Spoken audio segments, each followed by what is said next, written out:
Est-ce que ça t'est déjà arrivé de te sentir terriblement seul alors que tu es entouré de plein de personnes et parfois même de tes proches? Savais-tu qu'en neurosciences, on a constaté que la solitude, le sentiment de solitude activait les mêmes circuits cérébraux que la douleur physique? Aujourd'hui dans la Boostletter, on va parler solitude et surtout solutions pour transformer cette solitude en quelque chose de positif, de beau, de lumineux et une vraie connexion avec les autres. Alors c'est parti, je te souhaite une merveilleuse écoute. Hello, moi c'est Laurine, ta coach mental et bien-être au service de ta motivation et de ton épanouissement. Je suis spécialisée en neurosciences, en gestion du stress, de l'anxiété et des émotions.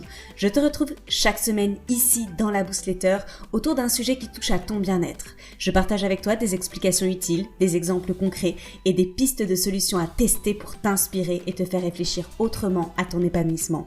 Bienvenue dans la Boostletter, ton coup de boost motivant et stimulant. Merci du fond du cœur de prendre le temps de t'abonner et de me mettre une jolie note pour soutenir le podcast. Je te souhaite des déclics, des prises de conscience et un boost de motivation. Merveilleuse écoute. Comme chaque semaine, je suis super contente de vous retrouver dans la Boostletter. C'est le 76e épisode et aujourd'hui je pense qu'il va être un petit peu plus long que d'habitude. On verra à la fin, mais j'ai envie de te parler d'un sujet qui touche énormément de femmes que j'accompagne, le sentiment de solitude. Tu vois, cette sensation qui t'envahit peut-être parfois, même au milieu de ton entourage le plus proche. Et en fait, c'est une sensation qui est plutôt courante. Alors si tu m'écoutes et qu'en ce moment tu te sens seul, j'ai une bonne nouvelle, il y a plein de solutions qui fonctionnent. Mais tout d'abord, c'est quoi la solitude ? La solitude, c'est un état émotionnel dans lequel une personne ressent un manque de connexion profonde malgré la présence ou l'absence d'interaction sociale. Petit rappel important, la solitude se distingue de l'isolement social. Vous vous souvenez, à chaque fois, je vous explique que l'isolement n'a rien à voir avec le sentiment de solitude. Quand tu es isolé, il y a une absence de relation, une absence objective de relation. Donc, tu es vraiment isolé de toute interaction. En solitude, tu peux être entouré physiquement tout en te sentant psychologiquement seul. Et c'est ça, cette solitude-là, qui va t'indiquer un besoin insatisfait, non nourri, de liens authentiques. La solitude, elle va se manifester de plusieurs façons. Réfléchis un petit peu de ton côté si jamais tu te retrouves là-dedans. Tout d'abord sur le plan émotionnel. Il peut y avoir un sentiment de vide, d'abandon ou de rejet. Sur le plan cognitif, tu peux avoir des pensées récurrentes de manque, d'invisibilité. Tu peux te sentir complètement invisible aux yeux des autres ou de séparation. Pardon, je m'étouffais. Ou de séparation physique avec les autres. Sur le plan physique, justement, la solitude prolongée peut entraîner des symptômes de stress, des troubles du sommeil et même des impacts sur le système immunitaire ou sur ton système digestif. En neurosciences, je te l'ai dit, la solitude active les mêmes circuits que la douleur physique. Donc, évidemment au niveau de l'amygdale, maintenant tu la connais, l'amygdale cérébrale, le siège de tes émotions, et au niveau de ton cortex préfrontal. Ils vont accentuer les émotions négatives et renforcer le stress. Qu'est-ce que ça entraîne ? Un sentiment de repli sur soi, et le cerveau va développer une hypersensibilité aux interactions. Et ces interactions-là, elles peuvent être perçues comme menaçantes ou décevantes. Est-ce que tu vois un petit peu l'univers de la solitude ? Est-ce que c'est quelque chose que tu as déjà vécu, que tu as déjà ressenti ? Encore une fois, c'est un sentiment. Donc tu peux tout à fait être entouré de plein de personnes super méga chouettes et qu'en réalité tu te sentes seul. Quand c'est le cas, c'est souvent parce que tes besoins émotionnels profonds ne sont pas comblés. Le cerveau humain, il est conçu pour rechercher des liens authentiques. En neurosciences, la sensation de connexion passe par une activation de circuits de récompense. Et ces circuits de récompense-là, souviens-toi, il y a des neurotransmetteurs, il y a la dopamine, il y a l'ocytocine, l'hormone de l'attachement, qui vont s'activer. Sans des échanges qui nourrissent ces circuits-là, donc des échanges qui vont t'apporter une sensation de connexion réelle avec la personne qui est en face de toi, en fait, tu vas pouvoir te sentir comme déconnecté, même au milieu d'un groupe. il y a des facteurs qui vont renforcer ton sentiment de solitude. Par exemple, lorsque c'est lié à des attentes ou des croyances que tu peux avoir. Lorsque tu te compares, par exemple, lorsque tu compares ta vie, ta réussite, tes relations avec celles des autres, tu peux te sentir moins connecté. Il peut y avoir un sentiment de distance ou de non-appartenance au groupe qui t'entoure ou à la personne avec qui tu es en train d'échanger. Et souviens-toi, le besoin d'appartenance, c'est un de nos besoins fondamentaux. Donc du coup, s'il n'est pas nourri, s'il n'est pas comblé, là déjà, tu peux te sentir mal. Tu peux te sentir inconfortable. Mais en plus des pensées de comparaison, il peut y avoir la peur du jugement. Si tu as tendance à t'inquiéter de l'opinion des autres, oui, est-ce que tu te reconnais? Ça peut être difficile pour toi de te dévoiler. Ton cerveau, il peut activer des circuits de stress, d'anxiété, et du coup, ça va être un petit peu plus compliqué pour toi d'établir des liens sincères et profonds avec les autres. Tu es toujours un peu sur la retenue ou en train de jouer un rôle. Et du coup, forcément, le lien de connexion authentique, sincère, avec qui tu te sens en sécurité, est plus compliqué. Maintenant, creusons un petit peu dans ton quotidien. Quels sont les signes de solitude à repérer?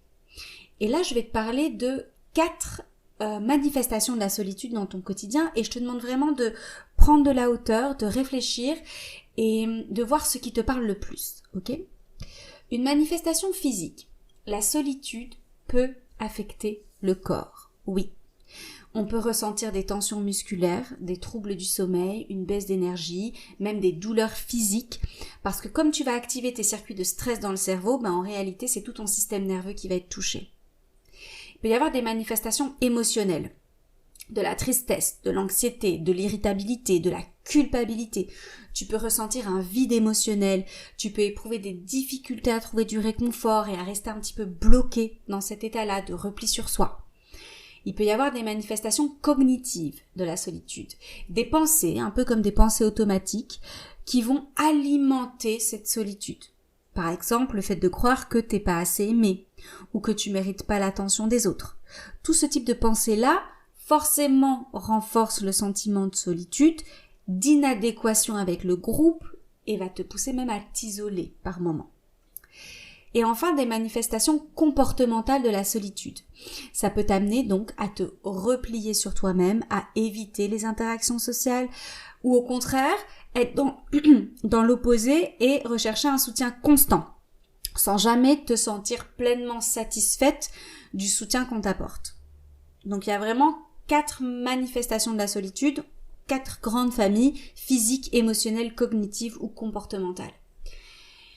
Quand on va un petit peu observer ton quotidien, on peut voir que la solitude, elle va se manifester différemment selon les situations et les personnalités évidemment.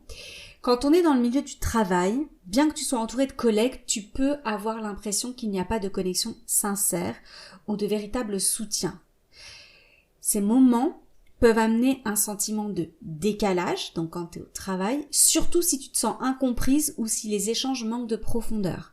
Donc tu peux très bien être au travail et qu'en réalité, même si tu as une équipe autour de toi, tu te sens profondément seule. Dans tes interactions sociales aussi, quand tu es entre amis, en famille, en soirée, tu peux ressentir ce décalage. Tu peux avoir le sentiment d'être spectatrice plutôt qu'actrice de la conversation. Est-ce que ça t'est déjà arrivé? Parce que ça renforce vraiment l'impression de solitude. Et t'es là et tu observes le monde extérieur, t'as la sensation de ne pas être à ta place, de moins compter que les autres, de ne pas être considéré de la même manière, avec la même valeur, d'être complètement en marge. Tu peux l'avoir en famille, t'es entouré de tes proches, mais il est possible qu'il n'y ait pas de véritable connexion émotionnelle, comme s'il y avait un petit fossé invisible qui existait entre vous. Et ça peut être encore plus intense, le sentiment de solitude, si les discussions que vous avez n'entrent pas dans la sphère émotionnelle. Donc quand vous avez uniquement des discussions extrêmement superficielles, alors là tu peux te sentir incomprise, non écoutée et pas à ta place, encore une fois. Enfin à la maison, dans ton foyer, paradoxalement, même dans ton foyer, la solitude peut exister et persister. Si t'as pas l'impression d'être soutenue ou comprise dans tes sentiments, tes réactions, tes actions, ton foyer peut devenir lui aussi un lieu d'isolement émotionnel. Qu'est-ce qui se passe dans ton cerveau dans ces cas-là? Sur le plan neuroscientifique, le sentiment de solitude active les zones du cerveau liées au stress. Donc je t'en ai parlé, comme l'amygdale et le cortex préfrontal. Nos deux meilleurs amis, n'est-ce pas? Le manque de connexion émotionnelle que tu as dans ce type de situation va provoquer chez toi une diminution de l'ocytocine et de la sérotonine. Et c'est deux hormones qui sont extrêmement importantes pour toi dans la régulation de l'humeur. Cette absence d'échange authentique, sincère avec ton entourage, elle va être interprétée par ton cerveau comme un danger potentiel. Donc tu vas être en état d'alerte, c'est souvent inconfortable et difficile à dissiper. Du coup, maintenant qu'on sait tout ça, comment on fait pour transformer cette solitude en connexion? Je te propose 5 façons de sortir de la solitude à expérimenter sans tarder. C'est parti! Première manière de transformer la solitude en connexion. Renforce les connexions authentiques. Oui, je sais. Tu t'attendais à de la magie? Non. Prends le temps de cultiver des relations où tu te sens libre d'être toi-même. Et oui, ça prend du temps, et encore plus à l'âge adulte. Les interactions qui favorisent ta production d'ocytocine, donc celles qui sont basées sur la confiance, sur la sécurité émotionnelle et le soutien mutuel, vont t'apporter un vrai sentiment de connexion. Et quand je te parle là tout de suite de renforcer des connexions authentiques avec les autres, à qui t'as pensé en premier? Est-ce que t'as pensé à une relation authentique? Ou est-ce que t'as pensé à une relation justement qui manque d'authenticité et de connexion à l'heure actuelle dans ton quotidien? Et surtout, comment améliorer tes relations pour qu'elles deviennent plus authentiques, plus profondes, plus sincères? Là, c'est à toi de jouer. Donc, prends vraiment le temps de cultiver des relations où tu te sens libre d'être toi-même. Deuxième manière de sortir de la solitude, identifie tes besoins émotionnels. En réalité, qu'est-ce que tu recherches dans une interaction? Peut-être que tu as besoin davantage d'écoute, ou alors est-ce que c'est du soutien dont tu as besoin? Est-ce que c'est de la légèreté? Comprendre tes besoins, c'est extrêmement important pour t'aider à t'orienter vers des relations qui te nourrissent réellement. Parce que si tu vas chercher une relation et que tu alimentes une relation qui en fait ne t'apporte pas ce dont tu as besoin, c'est normal que tu aies encore ce sentiment de solitude au plus profond de toi. Donc pose-toi les bonnes questions et tu trouveras plusieurs boostletters qui traitent de l'entourage et de l'amitié, pour t'aider à y voir plus clair. Troisième façon de sortir de la solitude, crée des rituels de connexion en solo. Ouais, je sais, écoute la suite. Prendre le temps d'être présente pour toi-même est essentiel. En réalité, la solitude, elle est pas toujours négative. Vraiment pas. Et pour toutes les introverties qui nous écoutent, vous savez que vous vous régénérez, vous vous rechargez en étant seul. Mais en réalité, on a toutes besoin de moments en solo. Et ce qu'on a montré, j'allais dire en réalité, excusez-moi, je me répète, les neurosciences, elles ont montré que un peu de solitude intentionnelle, de méditation, d'introspection, permet au cerveau de renforcer ses capacités de résilience et d'apaiser ton stress. Donc ça a vraiment du sens de créer des rituels pour toi, de reconnexion à toi-même, de reconnexion au moment présent, sans chercher à te connecter à quelqu'un d'autre. Donc des moments de solitude intentionnelle. Sois créative, amuse-toi, à toi de jouer. Quatrième manière de transformer la solitude en connexion, crée des moments de vraie connexion. Alors, je t'ai parlé de renforcer les connexions authentiques. La suite logique, c'est de t'engager dans des conversations sincères, même si elles te semblent rares. Mais donc de créer l'espace pour qu'elle puisse exister, d'essayer de parler de ce que tu ressens avec quelqu'un en qui tu as confiance, d'organiser, de planifier des moments de qualité avec tes proches. L'amitié, l'amour, toutes les relations interpersonnelles de connexion profonde, authentique et intense, sincère, ça prend du temps, encore une fois. Et ça demande que tu alimentes ces relations-là. Que tu les considères à leur juste valeur et que tu fasses un pas vers les autres aussi. Et justement, ça m'amène à la cinquième façon de sortir de la solitude à expérimenter sans tarder. Explore tes centres d'intérêt. Oui, sorry. Sors de ta coquille. Participer à des activités qui te plaisent, réellement. peut te permettre de rencontrer des gens qui partagent des valeurs et des centres d'intérêt similaires. Ça paraît extrêmement simple et banal, et pourtant, tu t'imagines pas la quantité de femmes, et peut-être que tu en fais partie, qui n'osent pas aller à la rencontre des autres, à la vraie rencontre des autres. Par peur d'être ridicule, par peur de pas être intéressante, par peur d'être déçue, enfin bref, il y a des millions de peurs qui s'activent. Alors, ce que je te conseille, c'est de commencer par rechercher des activités qui te plaisent déjà ou que tu aurais envie d'essayer. Et puis tu te lances, tu te poses pas de questions, tu t'inscris et tu y vas. Et petite astuce, en y allant seul, même si ça peut te faire peur, tu mets toutes les chances de ton côté pour connecter avec d'autres personnes. Parce que sois honnête, quand tu y vas avec ta meilleure amie, qu'est-ce qui se passe ? Bah vous restez toutes les deux. Et vous commencez à critiquer absolument toutes les personnes qui sont autour de vous. Alors vas-y, toute seule, et prends du plaisir, amuse-toi. Tu verras, tu vas kiffer. Tu as entre les mains 5 façons de transformer ta solitude. Renforce les connexions authentiques, identifie tes besoins émotionnels, crée des connexions, des rituels de connexion en solo, crée des moments de vraie connexion avec les autres, explore tes centres d'intérêt. Alors à toi de jouer.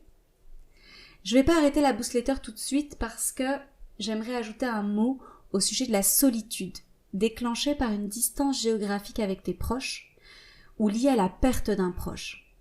C'est extrêmement important pour moi d'en parler et je suis sûre que vous êtes hyper nombreuses à m'écouter ou à me lire parce que la boostletter existe aussi en blog et être concernées. Le sentiment de solitude, il peut être particulièrement intense et notamment là, donc si tu écoutes mon podcast à sa sortie, on est le 11 novembre, notamment pendant les fêtes de fin d'année. C'est un moment qui est censé être synonyme de joie, de retrouvailles, de partage, mais pour beaucoup de personnes, c'est une période de vulnérabilité émotionnelle. Et l'épisode de la semaine dernière, donc le 75, traite justement du stress pendant les fêtes de fin d'année. Les fêtes, elles mettent en avant la famille, les amis, les relations proches, des aspects de la vie où, si tu te sens déjà isolé, la solitude va devenir encore plus difficile à ignorer. Le décalage entre l'image des fêtes qui est véhiculée dans les médias et ta réalité personnelle va accentuer le sentiment d'exclusion. Et tu te souviens, on en a parlé tout à l'heure, le besoin d'appartenance est super important. Ça peut même générer des pensées de manque de valeur, d'invisibilité. Les fêtes de fin d'année, elles peuvent réveiller cette solitude profonde, liée non seulement à l'absence de ceux qui ne sont pas là ou plus là, mais aussi au manque des traditions et des moments partagés avec eux. La solitude, elle va être difficile à combler, elle est souvent teintée de nostalgie, de tristesse, parfois même de culpabilité.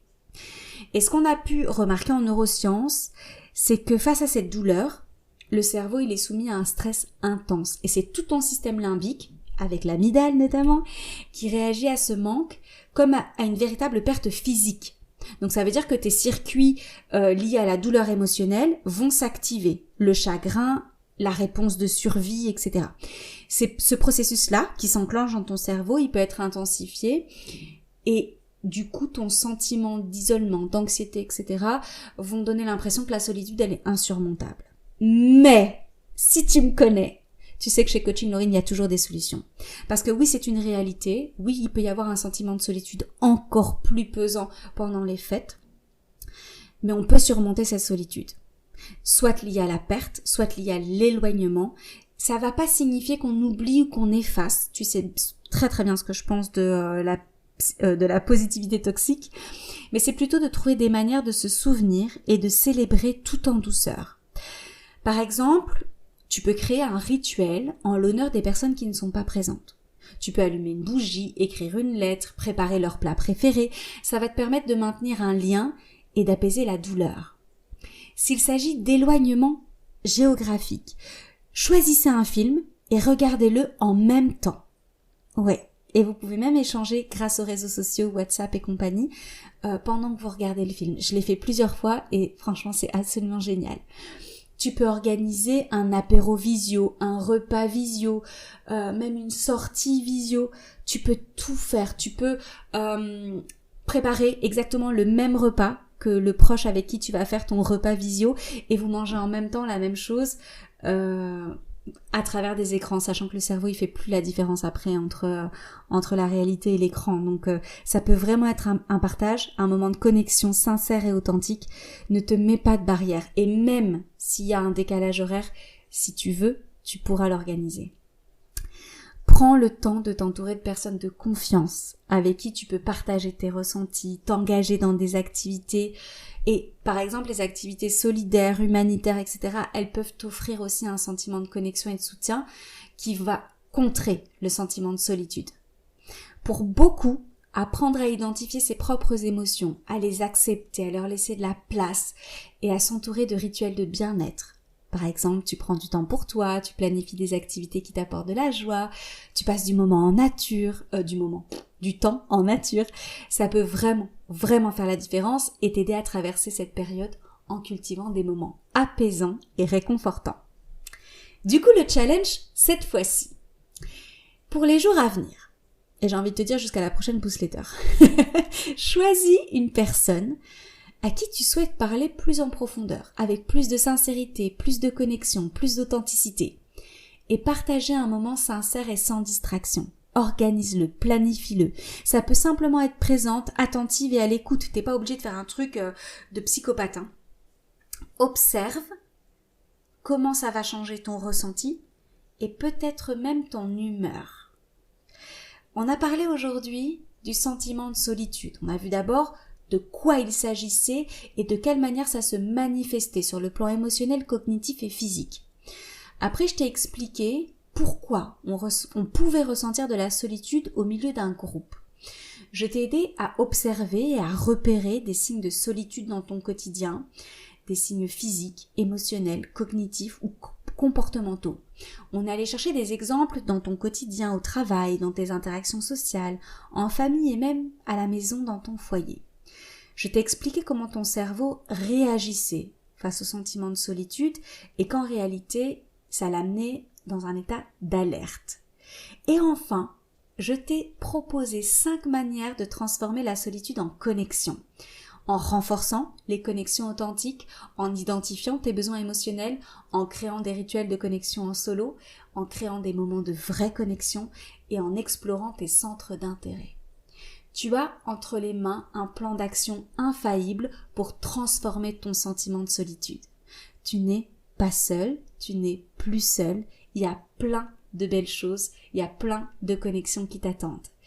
Et puisqu'on est en route vers les fêtes de fin d'année, je te propose de le faire avec douceur et bienveillance. Est-ce que tu as déjà téléchargé ton carnet d'introspection qui est complètement gratuit? Si c'est pas le cas, je te le mets ici dans les notes, tu peux le télécharger gratuitement. Je te laisse sur un sourire. Je te dis à très vite. J'espère que cet épisode t'a parlé, a trouvé des réponses, t'a aidé à trouver des réponses. Et si le cœur t'en dit, je t'invite à t'abonner, à me mettre une jolie note pour soutenir ce podcast. Tu n'imagines pas à quel point il permet à d'autres femmes de pouvoir le découvrir grâce aux fameux algorithmes. Je te remercie pour ton écoute. Il était un peu plus long que d'habitude, mais la solitude, ça méritait vraiment qu'on en parle. Je te laisse sur un sourire. Je te dis à très vite. Prends soin de toi, puis prends soin des autres. Bisous boost. L'épisode est déjà fini. Es-tu prête à relever le challenge du jour pour booster ton bien-être? Si l'épisode t'a plu, partage-le à tout ton monde. Tu n'imagines pas à quel point il peut être utile pour une de tes proches. Avant de se quitter, vérifie que tu es bien abonné et que tu m'as mis une jolie note pour soutenir mon travail. Ça compte énormément pour moi. Merci beaucoup. Toute mon actualité se trouve sur mon site internet coachinglorine.com. Je te souhaite une merveilleuse journée ou une belle nuit, où que tu sois. Prends soin de toi, puis prends soin des autres. Bisous boost.